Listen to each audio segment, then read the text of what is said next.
Hello everyone. It's been a minute. For the 5 people who follow me diligently, I think you know where I've been. As for the rest of you, it's just not important. We're just gonna jump right into this, and I'm gonna talk about I love Star Wars. I remember a time when not a lot of people loved Star Wars. It wasn't cool to like Star Wars. I grew up in that time. And then suddenly Star Wars was cool again. And then it wasn't. And then it was, well, I think I went to go see Star Wars Episode 7 7 times.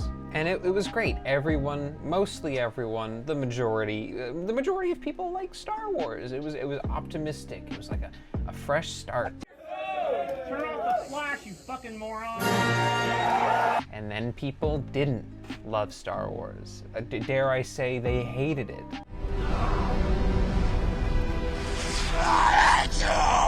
Well, actually, that one was kind of more 50-50. I think a lot of people were just in denial. It was a divisive time. Families were separated, friendships were broken, and then we were kind of lukewarm with Star Wars. We didn't know what to think.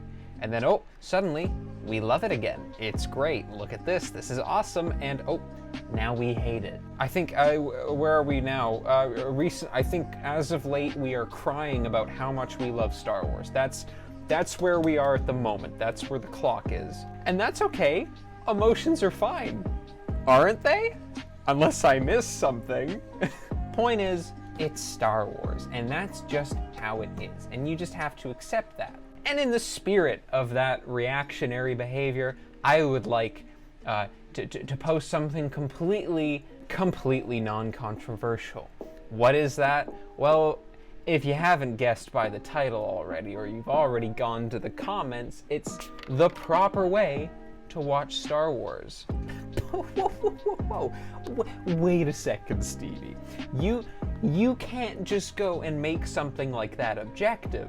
True, you're absolutely right. I can't make something like that objective, but I'm going to anyway, because damn it, I am a Star Wars fan. It's very simple. My opinion is right, and yours is wrong. And look, if you can't accept that, you have the option to click away. I'm not forcing you to stay here, but then you're gonna miss out on my objectively right opinion.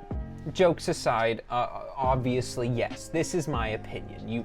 You don't have to take this as written in stone. It's not like I'm George Lucas. And even if George Lucas came in and said, no, this is the best way to watch it, doesn't matter. It's all about you, baby. Now, before you can understand my superior watch order, you should probably take a look at the inferior ones. And I'm also going to break down why those watch orders aren't so epic, my guy. I feel like I got so many disclaimers in this video. I'm so sorry, but disclaimer, we're going to include the TV shows as well, obviously. Granted, some watch orders just don't account for those because in many cases they're seen as filler. But anyway, moving forward, finally. You just kick it off with Star Wars, good old-fashioned Star Wars. Not A New Hope, not Episode 4, Star Wars. Released in 1977? Did I get that right? Star Wars release date. Okay, I'm not a poser, haha. This is the basis of the franchise. This is where everything started. This is where you meet Darth Vader. This is where you meet Luke Skywalker, Princess Leia, Han Solo, Chewbacca, C-3PO and R2-D2, all the classics. I love the original trilogy and I love the original film. It is the film that got me into movies in the first place. And I'm sure a lot of people have the same reason. It was just captivating. It truly is the best starting point. I can't contest that.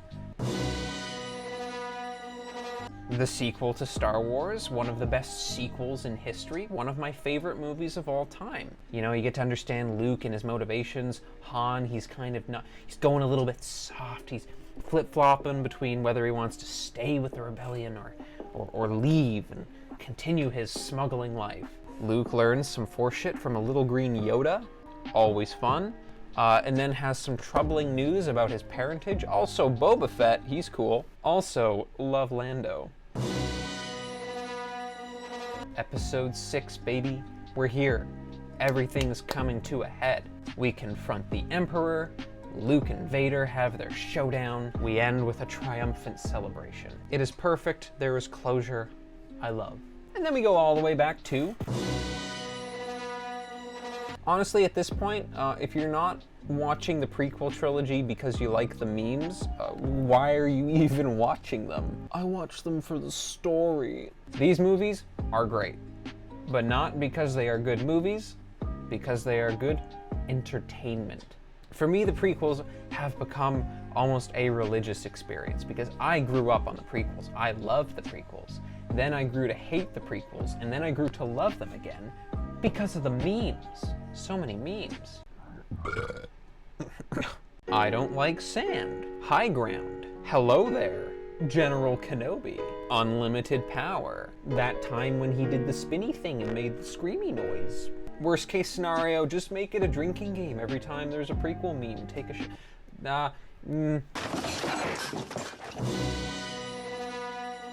Anakin's a big boy now, kind of cute, does big boy things, good for Anakin. Secret marriage, ooh, that's spicy.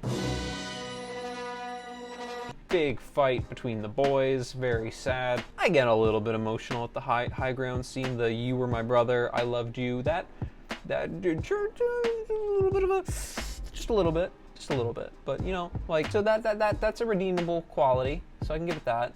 I love episode 3. Look, I grew up with these, don't hate, you know, it's just the way I feel. That pretty much caps off your core movies. In between Revenge of the Sith and episode 7, why not take a moment, just a minute, just a quick second, watch all of the Clone Wars. And then once you've done that, a movie that I loved at the time, and now I have grown to despise. But not because of the movie itself, but where it leads to. But that is just my opinion, and I'm going to force that down as much as I can. Once you've done The Force Awakens, you can do... which takes place between 3 and 4. Yeah, now we're getting real confusing. And it's how they get the plans for the Death Star. Look, I'm a real fan, I'm just saying these for jokes, okay? You gotta believe me. A completely non-controversial film that everyone universally loved.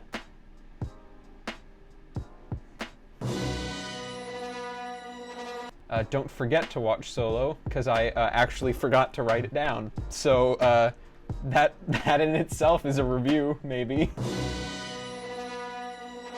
And then you cap it off with Rise of Skywalker, followed by The Mandalorian. And that is your release order. So what else is there? Well, let's just zoom through these ones. You've got chronological order. Chronological would basically be Phantom Menace, Attack of the Clones, the Clone Wars series, and Revenge of the Sith. Then followed by Solo, a Star Wars story, which is then followed by Star Wars Rebels, another show. After Rebels, you got Rogue One, and then you jump into the original trilogy. Then after the original trilogy, you just jump right into The Mandalorian. Good stuff. And then, of course, The Force Awakens, The Last Jedi, and Rise of Skywalker. And the third and final order... The might of the final order. The third and final order is Machete order. Now, as of now, I'm not sure what the official Machete order is, so I'm going to go kind of based on the original and then substitute a couple things. The premise of Machete order is basically no filler. You start with Star Wars, then you go into Empire Strikes Back, then you jump to Attack of the Clones, insane, then Revenge of the Sith, then Return of the Jedi. Then once you've done Return of the Jedi, you just do the sequel trilogy, and you're done. No Solo, no Rogue One, no Clone Wars, no Rebels, maybe Mandalorian? I don't know. I think it would probably be seen as filler. Machete order, for the most part, is just kind of the most efficient way to watch the Skywalker saga. So, sorry if you're disappointed by that, but it's my best guess. And those are your 3 main orders. I'm sure some of you vibed with release order, and that's fine, and I'm sure some of you vibed with chronological, and that's cool too. And some of you probably vibed with Machete order, and that just means you're a psychopath. But hey, I'm not one to judge. tell me, when you show someone Star Wars, are you showing it to them because you think they're cool movies? Or are you showing it to them because you want them to feel the same way you did when you first saw Star Wars? You want that same giddiness. You want to elicit that response. But you gotta remember, when you first saw Star Wars, you were probably a kid, so you were a little bit more open-minded to some of the cringe. Some of these people, like, who are seeing this for the first time, they might be adults now. You gotta remember that. They're not kids. They're not gonna resort to that nostalgia that you have. You're gonna have to show it to them in a way that's innovative. And that is what I'm proposing here today. This is where all paths converge. My watch order. I gotta say, I'm pretty proud of it. I've been working really hard at it. I've had to make some tough decisions. But I think what I have here today, I think you're gonna like what I have to say. I think you're gonna look at Star Wars in a new light. Just be open-minded. It's okay. Nothing's gonna hurt you. I'm not gonna hurt you with my opinion. Not intentionally. Where to begin? Where to begin? What is the first film going to be? Ooh, this is gonna be so controversial for some people. It really is, because where do you start the Star Wars? I think the best place to start, personally, is